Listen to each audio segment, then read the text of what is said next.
Today, Janice found herself in an unusually buoyant mood. The reason being, she was just days away from her long-anticipated break.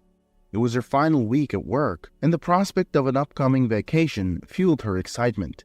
After efficiently completing her work duties, she made her way home, completely unaware of the surprise that awaited her. That evening, she arrived home, her spirits higher than usual. Spotting her husband's packed suitcase in the hallway brought a delighted smile to her face. She assumed he had taken the initiative to pack for their vacation.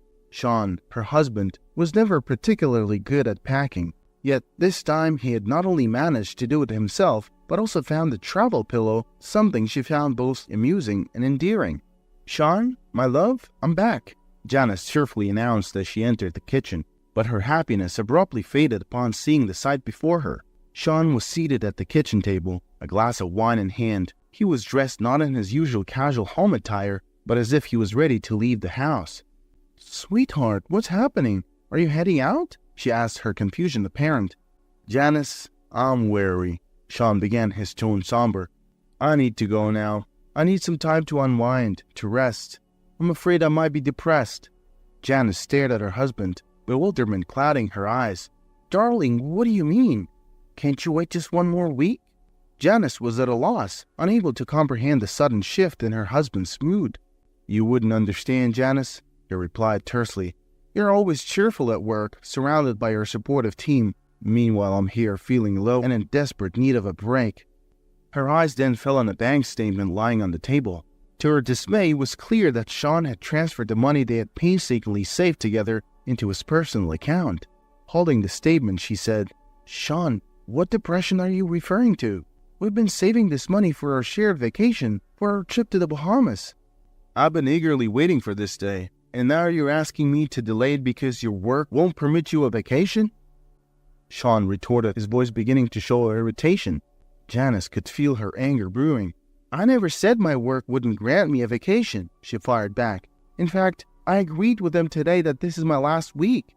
Besides, we never set a specific date for our trip. Why would you plan your leave now, when I can't join?" "You're not being rational today, Janice," he rebuked her. "I told you I'm exhausted. I've had enough of the dreary cold weather. I need a change, somewhere warm, somewhere peaceful." "And what about me?" she demanded, feeling neglected. Her husband merely shrugged in response.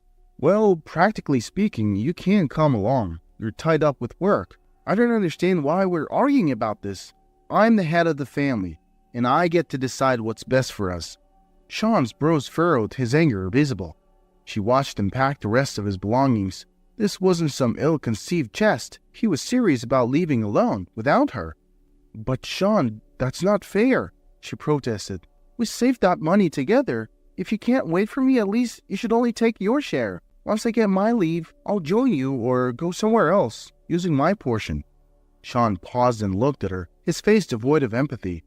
"What do you want, Janice? Do you want me to stay and have a mental breakdown?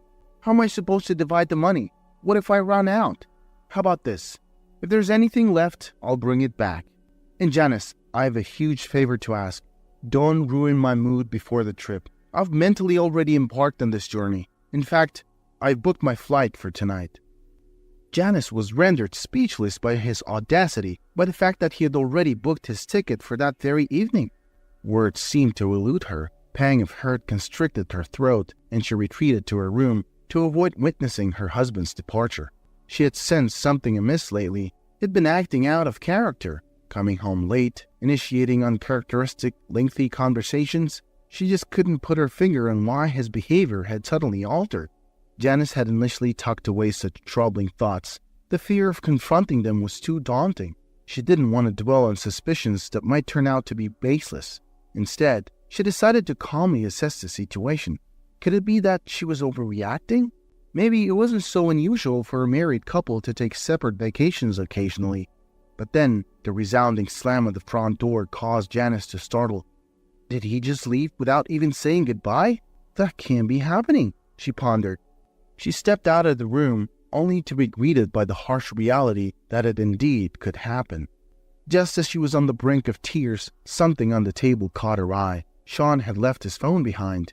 He had a password she didn't know, but an incoming message briefly lit up the screen. providing her enough time to read it. "I'm already at the airport, waiting for you, babe. Give me a call when you get there." Before she could process the message, the front door creaked open and Sean re-entered. He eyed Janice suspiciously, grabbed his phone, then planted a quick kiss on her cheek. "I've got a dash, love. Don't worry about a thing."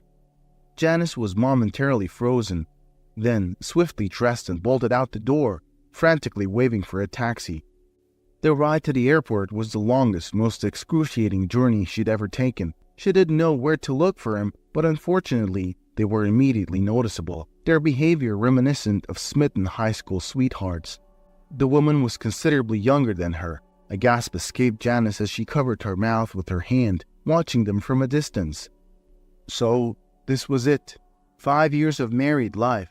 5 years of believing we were a happy family, she mused. Janice and Sean's story had begun in college. Sean was late for an English class. He was the last one to enter, and there was only one vacant seat. By a stroke of fate, that seat was right next to a very beautiful girl, Janice. Janice was a radiant beauty, so stunning that many guys felt too intimidated to approach her. This lack of attention, paradoxically, dented Janice's self-confidence. She started to believe something was amiss with her, so when Sean ended up sitting next to her, she was immediately intrigued by his apparent courage.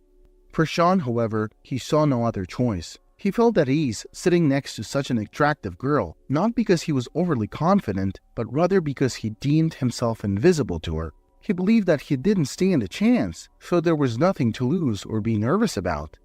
When a class discussion paired them up, Sean found a reason to talk to her. That's when he discovered that Janice was not just beautiful, but also humble and friendly. Maybe that was when he realized he could sway Janice to his favor. As time went on, Sean grew more comfortable chatting with her, even forgetting their perceived social gap. One day, he offered her a ride home after class. By the end of the semester, they were officially dating. After graduation, they took the next step and got married. But now, their marital bliss had crumbled. Sean was using their shared savings to whisk his mistress away to the Bahamas, while Janice would have to return to work the next day. She would come home to an empty house, waiting for her husband's return from his escapade. She felt utterly alone, without anyone to confide in, seek advice from, or even just vent to. Janice had grown up fatherless, a void that had always gnawed at her. She never experienced a father's guidance, love, or protection, a hollow feeling that left her feeling incomplete. People told her that as she grew older, she would overcome the absence and move on, but the opposite happened. The void magnified over time. In retrospect, she realized she tolerated so much of Sean's unacceptable behavior because she had no model of how a man should treat her. It pained her every time she mulled over this, and now it hurt even more as she found herself stranded in her sorrow with no one to turn to. Janice lost her mother at the tender age of 18. She had since been living with her aunt, but she always felt like an outsider. Her aunt insisted that Janice receive the same treatment as her own children, but Janice knew otherwise. She understood there was no substitute for a mother's love. She managed to stick it out with her aunt's family until she could escape to college. In the blossoming phase of their relationship, living with Sean was nothing short of a paradise for her. The world seemed brighter, and their home was a cocoon of joy and love. However, as the leaves of time turned over, she began to unravel a less pleasing facet of Sean. She realized he was more aware of her vulnerabilities than she had ever been, and was subtly manipulating them for his own advantage. Sean was employed part-time, a fact she was initially accepting of. Meanwhile, she dutifully clocked in her full-time hours, not begrudging him his seemingly easier schedule. However, she began to recognize an unspoken expectation falling heavily on her shoulders. The household chores were her domain alone.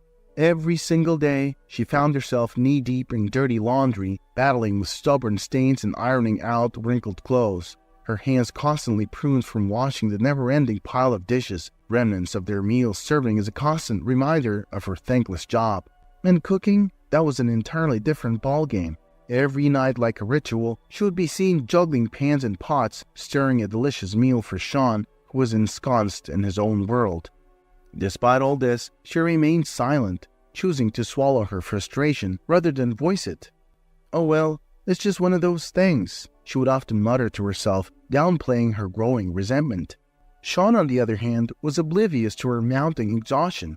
He relished in the luxury of sleeping late, the sun high and bright before he would even stir from bed. His days was often spent locked away in his computer room, engrossed in his virtual world, leaving her alone to manage their real one.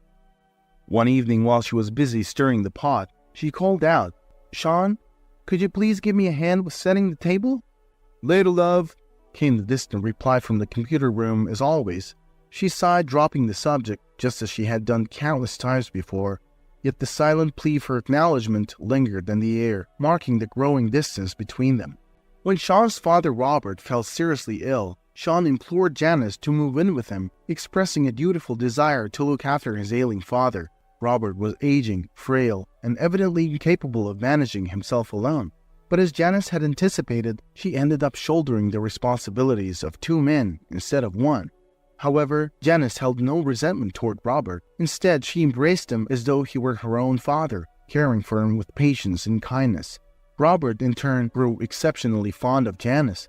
He noticed, perhaps more acutely than she realized, the imbalance in the way his son treated her. One day, he shared cryptic advice with her, saying, "You, my dear, were never meant to settle." His words puzzled her, leaving a question in her mind that would resurface later. When Robert's health improved, he suggested they return to their own home, grateful for his recovery but exhausted from the additional caregiving. A few months after they were settled, tragedy struck Janice's family. Her aunt succumbed to a heart attack. Although Janice felt a twinge of sadness that she wasn't treated with the same warmth her aunt showed her own daughters, her heart still ached at the loss. After all, it was this woman who sheltered and fed her after her own mother's untimely death. Deep down, she harbored a profound love for her aunt. 3 days into her mourning, Sean lost his temper at Janice. "She's dead, Janice. Stop bringing her up, and for God's sake, stop crying," he exploded. "Sean," Janice retorted, her voice wavering, "it's only been 3 days." She hadn't even cried that much. Her grief was mostly silent, carried in her heart rather than shown on her face, yet Sean seemed to have little understanding or patience for her quiet sorrow. Now, in the bustling airport, Janice snapped back to reality from her chain of thoughts. A part of her wanted to confront Sean, to vent her anger on his mistress, but it was too late. They had vanished into the crowd, while the airport buzzed with people rushing to catch their flights. She stumbled out into the street, vision blurred with tears. As she blindly bumped into passerby, they deftly steered clear of her. In her emotional haze, she took a turn into a quiet alleyway and found a bench blanketed with snow. She sat down and let her tears flow freely. Janice lost track of time. She was roused from her sobs by the biting cold. In her emotional fog, a blizzard had crept up on her. She stood up, dusted the snow off, and rubbed her frost-coated eyes. Her eyelashes were fluffy with ice crystals, a sight that might have been beautiful if she could have seen it. As she started walking towards the exit of the alley, she noticed a man hunched over on the curb, his figure coated in snow. Her first thought was that he must be out of his mind to sit in this freezing weather. She was too wrapped up in her own turmoil to concern herself with him. As she walked past him, a glimpse of his eyes, empty and lost, tugged at her heartstrings. On impulse, she turned back and walked over to him. She rummaged in her pockets, found some cash, and extended it to him. He looked up at her with his melancholic eyes. He made no move to take the money, just went back to staring blankly into the distance. Caught off guard, Janice blurted, "Excuse me, sir, might you need some assistance?" She received no response. She found herself questioning her actions. What on earth am I doing, offering help to a stranger who won't even acknowledge me? In a desperate attempt, she suggested, "Perhaps I could get you a warm tea or something?" The faintest hint of a smile tugged at the corners of the man's lips. Encouraged, she didn't wait for an affirmation. She stepped into a nearby cafe, purchased a hot tea and a sandwich, and brought them back to the man. Regardless of her own troubles, aiding the man brought a comforting feeling of accomplishment. It was as if she could momentarily set her worries aside. She handed the man the steaming cup of tea and the sandwich. He looked up at her. This time, his eyes reflected gratitude. As she walked away, the residual warmth in her heart made her feel slightly better. She was hailing a taxi when she heard footsteps behind her. She turned to find the man standing there. "I'm sorry, miss. I forgot to express my gratitude. Thank you for your kindness," he said softly. She responded with a faint smile. It's no trouble at all. We all face problems in life. I hope you find your way out of yours." "Thank you," he replied. Turning around, he slowly began to walk away. As he did, Janice noticed him shivering in the cold. A sudden urge surged within her to extend further help. "Wait," she called out after him. "How about you come to my place? You can warm up there and I can make you a hot meal." The man looked taken aback. "Are you sure? I'm just a homeless man." Janice shrugged. "Have you spotted any royalty here?" "I guess not, but it's unusual. Most people avoid me. People are different, that's all," she concluded. Janice waved down a taxi. Upon seeing her, the driver wore a friendly smile and held the door open. However, his expression shifted to unease when Janice extended her hand to help the homeless man into the vehicle. "I can't believe it. Are you actually bringing him along?" "He's not stepping foot in my car, lady. I'm sorry." "Excuse me?" Janice replied, taken aback. "I'm sorry, but look at him. He's clearly not clean and he has a strong odor. I'm going to have to cancel your ride." "Who's going to cover the cleaning costs?" the driver retorted. Janice, angered by the driver's blatant disrespect, clenched her jaw, reached into her purse, and pulled out a wad of cash. "Would this sway your opinion?" she asked, handing him the money. The driver took the money, his fingers swiftly counting the bills. Once he recognized the generous amount, a grin spread across his face. "All right then, get in." The hefty amount Janice had handed the driver seemed to make him chatty. He nattered on about the weather and griped about the low fares he usually received. Once they reached their destination, the driver sped away swiftly. Upon entering the warm house, the homeless man let out a satisfied sigh. "It's so cozy here," the man said. "I'm going to heat up some food. You're welcome to warm up here or take a hot shower. The bathroom has towels and a rope you can use." "Thank you. I know I'm imposing, but I'll gladly accept your offer. Things have been pretty tough, particularly without a proper bath," he admitted. Janice questioned her sanity several times over. After all, she had invited an absolute stranger into her home. She didn't even know his name, and now this man was in her bathroom. Regardless of how many times she questioned her decision, she couldn't find a logical explanation. It was a spur-of-the-moment choice. Her life would never be the same from this day forward. She was just putting the finishing touches on the table when the man emerged from the bathroom, fresh and clean. Janice gawked in surprise and finally remarked, "You look like a different person." He chuckled in response. Janice had managed to set the table in the meantime. As Dylan, the guest who had unexpectedly filled the chair usually occupied by Sean, tasted the warm meal, he complimented its flavors. His words weren't just a passing comment, but genuine praise about the deliciousness of the food. As she listened to him, Janice had an epiphany. It had been an eternity since she had received any form of appreciation. Dylan, a man who was still essentially a stranger to her, displayed a keen sense of observation. He pointed out specific elements of the meal, appreciating the subtle blending of spices and the perfect balance of flavors. This simple act of recognition, so genuine and spontaneous, stirred something within Janice. It sent a ripple of excitement through her heart. It was then that she realized how accustomed she had become to her labor of love being overlooked. For so long she had toiled tirelessly without a word of thanks or a morsel of gratitude. But with just a few sincere words, Dylan had managed to validate her efforts, and for that, she felt a warm glow of appreciation. Feeling a sense of comfort in Dylan's company, Janice found the courage to ask, "So, what's your story?" As the words left her lips, she saw a sudden shift in Dylan's demeanor. His easy smile faltered, and his eyes welled up with unshed tears. It was clear that revisiting his past was a road paved with sorrow for him. Just 2 short years ago, Dylan's life was the picture of normality, the kind most people yearned for. A loving wife, a sweet little daughter, and a cozy house in the suburbs painted a picture of perfect domesticity. They had plans for a joyous family trip to celebrate their daughter's 6th birthday. They had all been looking forward to the little getaway, but life had other plans. As they drove on the rain-soaked mountain pass, their car lost control, skidded dangerously, and plunged over the guardrail. In that terrifying moment, Dylan's world was shattered.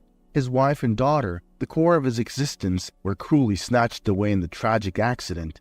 It was a harsh twist of fate that Dylan himself survived the crash, physically unharmed but emotionally devastated. As he shared his story, the pain in his voice echoed in the silence of the room. Janice could feel the heart-wrenching sorrow etched into every word. The anguish of losing his loved ones was more than Dylan could bear. He was engulfed by a sea of guilt, pinning the blame for their untimely deaths squarely on himself. Residing in a house once pulsing with life, the merry laughter of his little girl, the loving whispers of his wife, was now a torturous ordeal. The walls echoed with their memories, every corner a cruel reminder of his loss. To numb the piercing pain and escape his tormenting thoughts, he sought solace in the bitter embrace of alcohol, but the temporary escape soon spiraled into a damaging habit. As he retreated into a shell of self-condemnation, he pushed away everyone who attempted to extend a helping hand. Friends, family, their efforts to pull him out of his despair met with a brick wall of refusal. For Dylan, life had lost its luster, its very essence fading into the gloom of his grief. His mounting addiction and the hollow echo of his family's laughter in his lonely house began to take a toll on his professional life. He received multiple warnings from his employers, each one falling on deaf ears. Inevitably, he was fired. A few months later, with his finances drained and debts mounting, he was evicted from the home that had once been the center of his universe.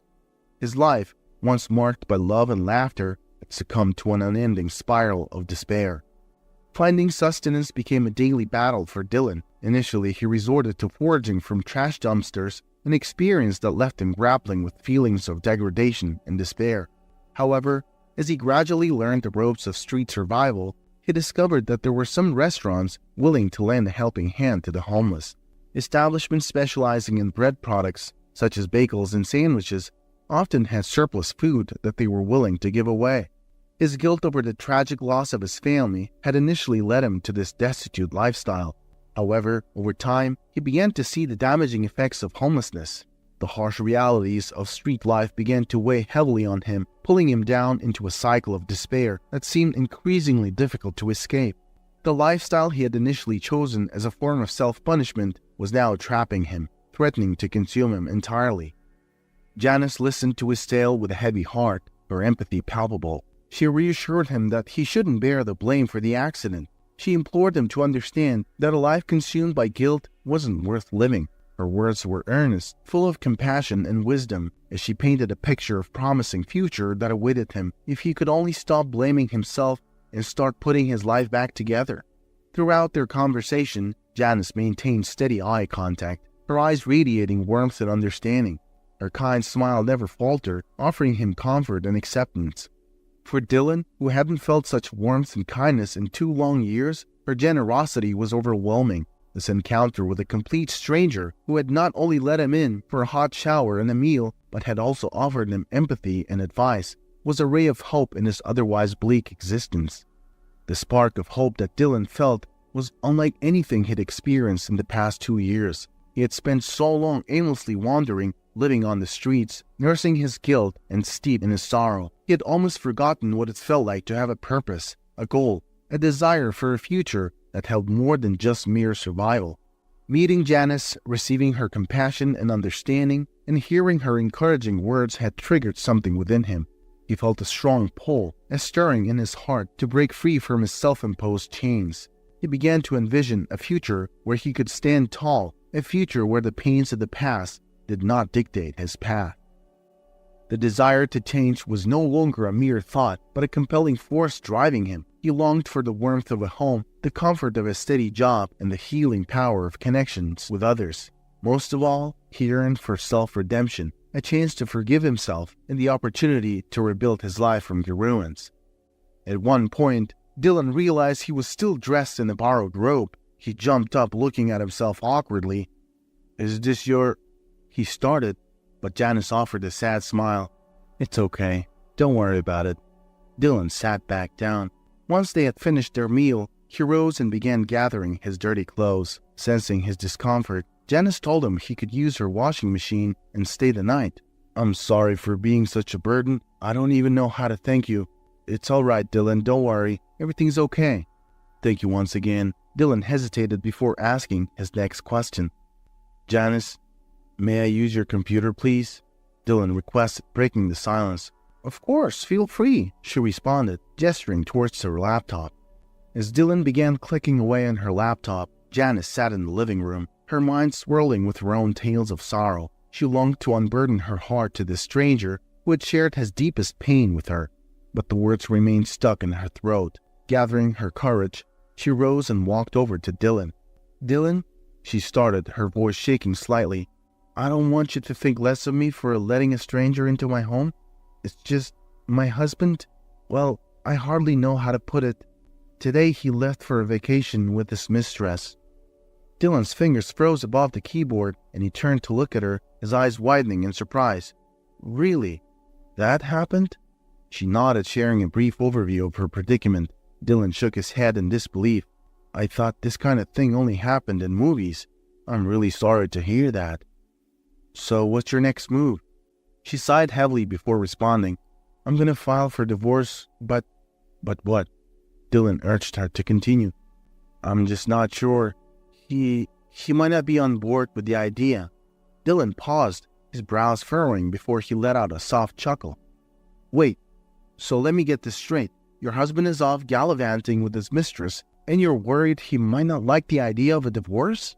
The absurdity of the situation was evident, but it wasn't amusing. As Dylan looked into Janice's eyes, he saw a hint of fear mingling with the confusion. This kind, innocent woman, so beautiful in her simplicity, was caught in a whirlpool of emotional turmoil. "Are you scared of him?" he gently asked. "I don't know. We've been together for 5 years, and now I just don't know what to do." Dylan nodded sympathetically. "Go ahead and get some rest, Janice. We'll figure something out together."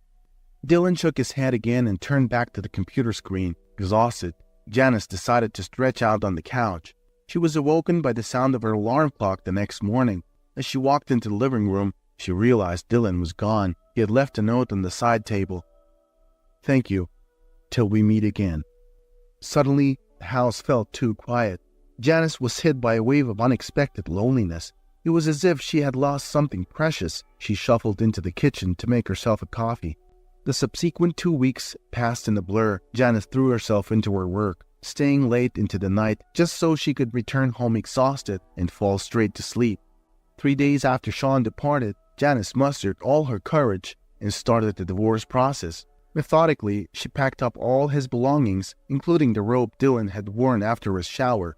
Now, all she needed to do was deliver the divorce papers, return his possessions, and erase him from her life. She changed the house locks too, just for good measure. This house was her sanctuary, a place that she had inherited from her parents. It was the one thing that was unquestionably hers, and yet she felt a creeping unease that she might have to battle to keep it. Oddly enough, she found her thoughts straying to Dylan more than to Sean. Dylan, who had appeared in her life as a homeless stranger, only to reveal himself as a completely different person. Janice had expected to be devastated by her husband's betrayal, but her heart remained quiet. Instead, she felt a sense of relief. At least she was no longer living in ignorance, fooled by a man she thought she knew. It often happens that everyone else knows about the betrayal, and wives are the last to find out. It can make them appear foolish in the eyes of others. Janice's mood only improved with her newfound freedom. She was already envisioning herself preparing a salad and watching a romantic film, enjoying a quiet evening at home. One evening after work, her tranquil days were interrupted. As she was approaching the house, she saw Sean pacing near the house's entrance, likely cold from the chill. She recalled having blocked his number on her phone and felt a small burst of joy that he hadn't been able to disrupt her day earlier. "Janice, what the hell is going on? What did you do to the lock? And what about my phone? Why do I have to freeze out here?" Sean demanded. Janice faced him calmly, a slight smile gracing her lips as she spoke. "I've changed the lock, Sean, and I've blocked your number." His surprise was evident, but it was short-lived. "Have you lost your mind? Who do you think you are? Hand over the keys now, and you go for a 3-hour walk in the cold. See how you like it." Janice calmly searched through her bag, causing Sean to smirk in satisfaction. She realized with a jolt how accustomed she had become to his bullying tactics, and how often she had let it pass in the past. However, instead of keys, she produced a document. "Here, these are divorce papers." Sean took the papers without thinking. "Whose divorce?" he asked, bewildered. "Ours, Sean. I know you didn't go to the Bahamas by yourself. I saw you with her." You can pick up your belongings any day, just not today. Today, I don't want to see you." He took a few breaths, and when everything dawned on him, he surprisingly spoke quite confidently. "Well, guess what? You're a brat to follow me like that. Good wives close their eyes on such things to save the marriage, and you chose the hard path. I'm a young and handsome man. I'm interesting, and women approach me." Janice interrupted him. "Well, then you won't have to spend the night on the streets." She spoke while looking at the driveway. She had never seen such cars appear in their neighborhood. A convoy of 3 large SUVs quietly entered and stopped. At that moment, Sean grabbed her hand.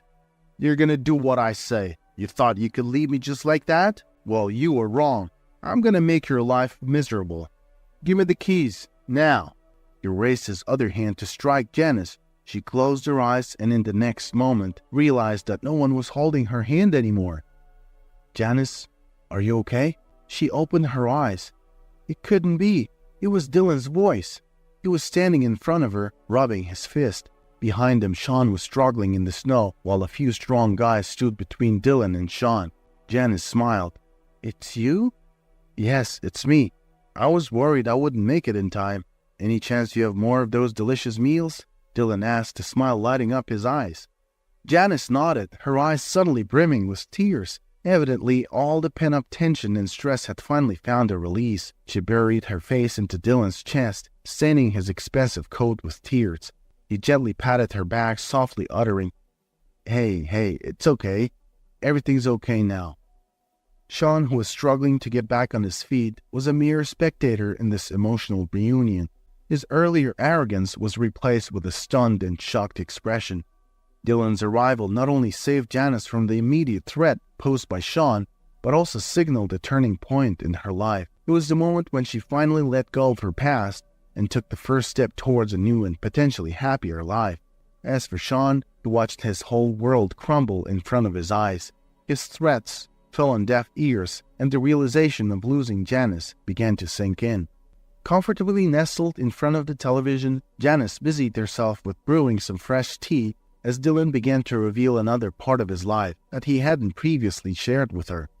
The words she had imparted to him about letting go of the past and forging ahead had struck a chord deep within him. She had unknowingly guided him towards a newfound sense of purpose and resilience. Once again embarking on the path of professionalism, Dylan returned to his previous job, to the joy and relief of his friends and colleagues who had missed his presence. As an agent for the Secret Service, he held a unique and critical role. His first order of business upon his return was to ensure Janice's safety and security, establishing a protective detail to watch over her. "You pulled me back from the brink, Janice," he admitted. "I couldn't simply overlook the kindness you've shown me." Janice looked at him in disbelief. "Secret Service, huh?" she repeated, trying to comprehend the information. Dylan nodded, sipping his tea.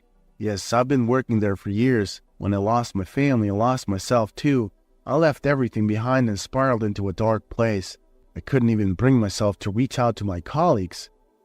But you reminded me that life is worth living, that it's possible to start anew even when it feels like the world has ended."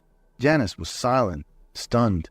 A multitude of emotions flashed in her eyes: surprise, confusion, appreciation, and something else Dylan couldn't quite identify. After a moment, she managed a small smile. "Thank you for everything." The tranquil silence that now enveloped Janice's house was a stark contrast to the turmoil that had taken place just an hour earlier. The events had unfolded so swiftly that Janice was still reeling from them. Dylan had departed without uttering any promises, without giving her any clues about his next course of action. He had simply thanked her and left. Remarkably, despite Sean's deeds, Dylan had managed to find a silver lining. In a tone brimming with sarcasm, he thanked Sean for his indiscretions. If it hadn't been for Sean's affair, Dylan would have never crossed paths with Janice. He expressed his gratitude for this unexpected yet significant meeting, adding another layer of complexity to the day's events. 2 days passed, filled with mundane routine work and quiet evenings at home. The roller coaster of emotions from a couple of days ago had begun to subside, leaving Janice with an unusual sense of tranquility mixed with curiosity about what the future held. One evening, after a long day at work, Janice was heading back home. As she walked along the familiar route, she saw a figure that made her heart flutter. There, standing a little distance from her front gate, was Dylan. He stood tall under the gentle evening light, his silhouette casting a long shadow on the pavement. He was looking her way, a smile illuminating his face. In his hands he held a bunch of flowers, their vibrant colors a stark contrast to the fading light of the day. His appearance was significantly different from their last encounter. He was well-groomed and dressed neatly, a far cry from the disheveled man she had first met. His eyes, once haunted by despair, were now twinkling with hope and what seemed like happiness. At that moment, Janice remembered her ex-husband's father's words.